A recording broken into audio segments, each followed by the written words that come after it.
A warm welcome. You're watching RT International with me, Nikki Aaron. Good to have you with us this hour. Well, before we update you on the aftermath of the Comemora tragedy, we want to bring you more reaction to the news that 24 countries are sending home more than 100 Russian diplomats between them. It's in support of Britain, which accuses Moscow of orchestrating the poisoning of a former spy and his daughter early this month. We can now talk live to Russia's permanent representative to the European Union, Vladimir Chizhov. Mr. Chizhov, Ambassador Chizhov, welcome to the programme. It's very good to have you with us. Why do you think such far-reaching punitive decisions are being taken long before the investigation into the Skripal case is over? What's the rush here, do you think?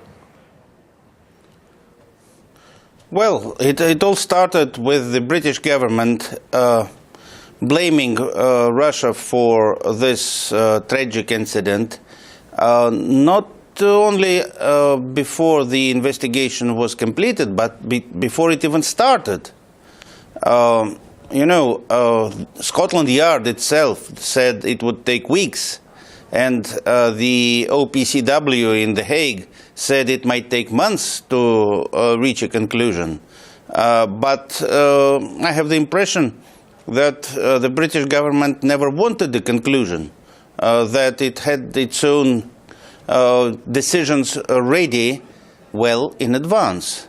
And the swiftness with which a number of countries followed, UK and the United States, I should add, their lead in this is deeply disappointing, of course. Why would the UK do that? Why would they have their minds already made up before the investigation is over? Well, that is a good question to ask the British government. They claim that they've managed to convince their allies in Europe and elsewhere that their finger-pointing in Russia was substantiated by something. I don't know whether they showed any evidence, because if they had evidence, they should have, according to their obligations under the Convention on Prohibition of Chemical Weapons, to first show it to the Russian Federation, which they didn't. So this is very strange and very suspicious. What's very peculiar as well is that Donald Trump says that America is open to cooperation with Russia, while the European Commission President Jean-Claude Juncker says Europe needs to have an open channel of communication with Moscow. But if they're expelling dozens of diplomats, who are they going to talk to? Well, that's another good question. Well, as far as the United States is concerned, I'm afraid we are in a situation when Washington does not speak with one voice. As far as the European Commission President is concerned, I fully support his view that channels of communication need to be maintained. And that is what my permanent mission in Brussels and myself have been doing all these years. At the EU level, of course, the decision that was taken was, shall I say, symbolic, by a temporary recall of my counterpart, Ambassador Ederer, from Moscow for consultations. The expulsions that you mentioned, they were all taken at national level by individual member states of the European Union and some other countries. And I will add here that I don't think the British government should be satisfied with this, because they are now saying that the fact that so many countries have shown solidarity with Britain through the expulsion of Russian diplomats, if you look at the picture, actually they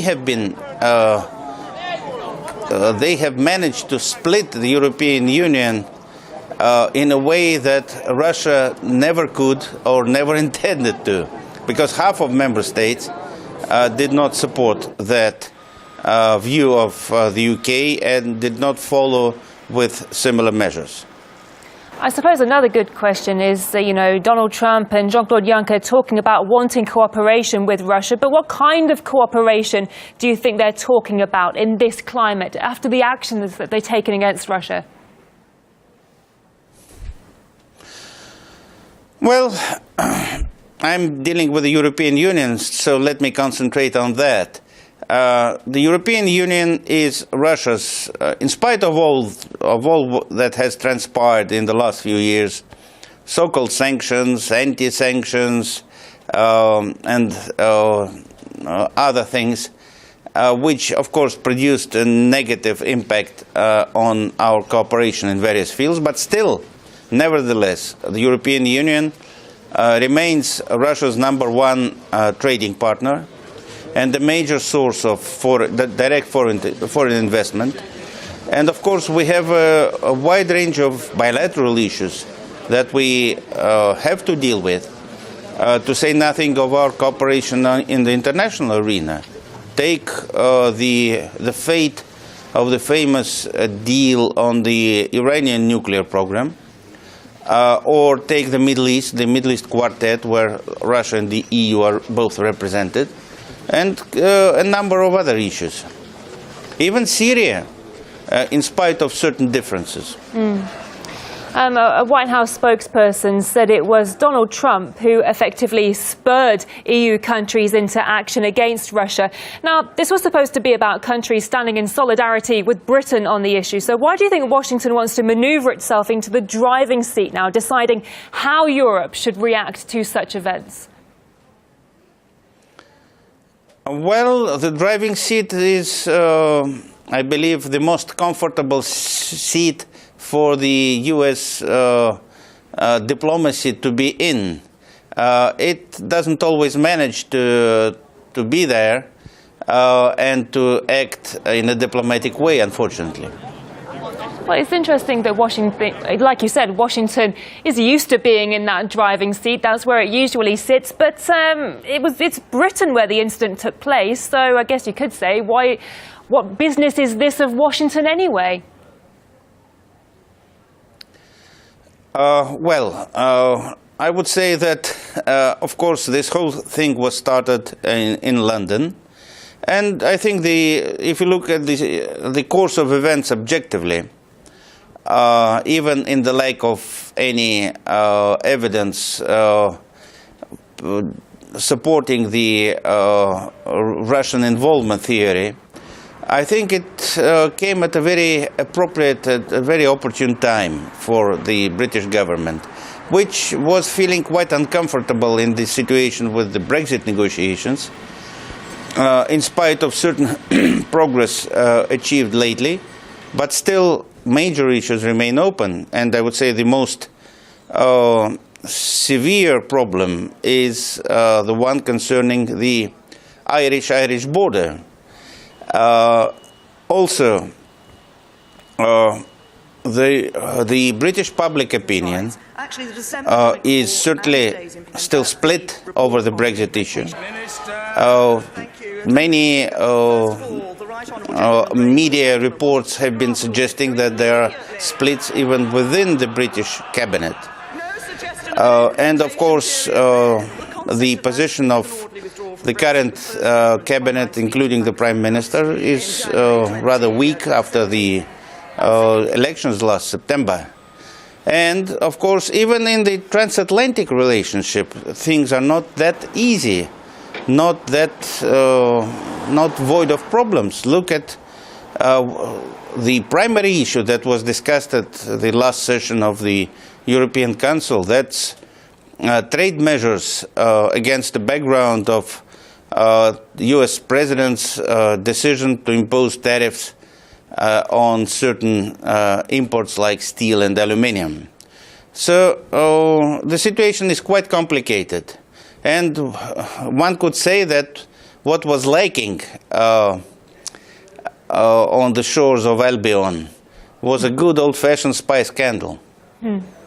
Yeah, there's always that theory that some people will jump to that Russia is the convenient scapegoat for any situation, and certainly a big scandal like the Skripal case would draw attention away from other issues going on elsewhere. But it does seem that some European countries seem to have lost their enthusiasm when it comes to this whole anti-Russia vibe, and in fact calling for the anti-Russia sanctions to be lifted. Do you think Washington at this point is trying to counter that, and so that it can keep the anti-Russia mood alive, that vibe that we've been reporting on for the past year or more?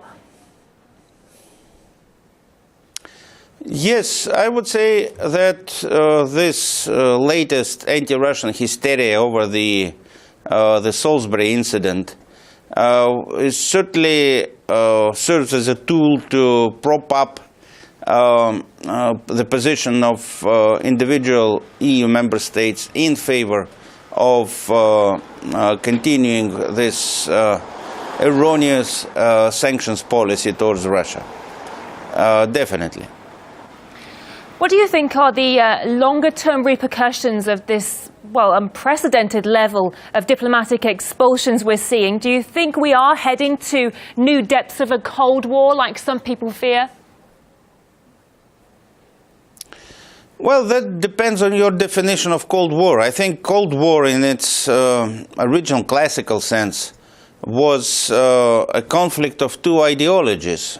We don't have a conflict like that anymore. It's a different reincarnation of the Cold War, you could say. But I believe it's just anti-Russian prejudice and, a reaction to certain foreign policy successes that Russia has achieved in the last months and years. So it's partly jealousy, it's partly some, I would say, long-standing animosity on the part of some. But I'm an optimist, so I believe this will not prevail, because I believe in common sense of the majority of Europeans. And actually, even today, as we note, half of EU member states have chosen not to participate in this anti-Russian hysteria. I will add to this one additional element. The contacts that I have here in Brussels with representative of the business community of the European Union, its member states, indicate that this hysteria does not grip the business community, which in many cases is eager to continue investing in Russia, to continue cooperating in Russia, and to pursue a mutually